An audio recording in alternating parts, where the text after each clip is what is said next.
आज मैं बनाने वाली हूँ मूंग की दाल और माश की दाल के भल्ले। ये दोनों दालें मैंने हाफ कप ली हैं। इनको भिगो दिया था तकरीबन 2 घंटे के लिए। अब इसको ब्लेंड करेंगे।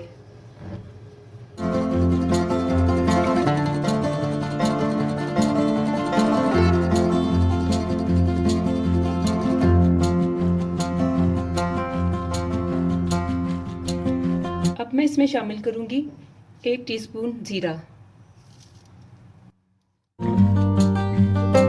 हस्बे ज़रूरत हम पानी का इस्तेमाल करेंगे, क्योंकि हम देख लेंगे कि इसकी कंसिस्टेंसी कितनी रखनी है।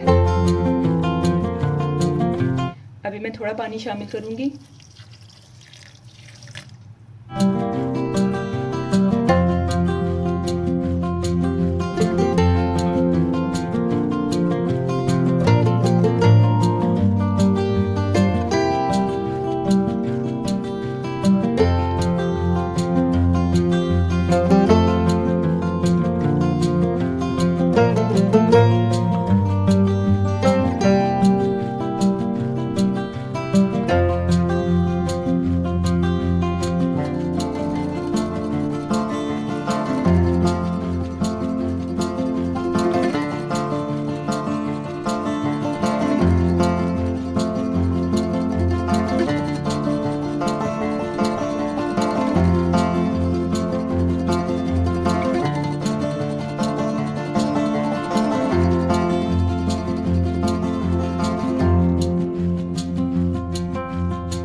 एक बाउल में सादा पानी लिया है।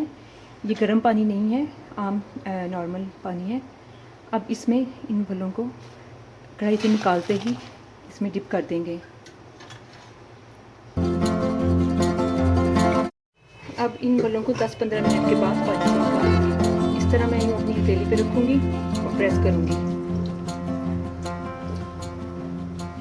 इस तरह से इसकी लुक आएगी।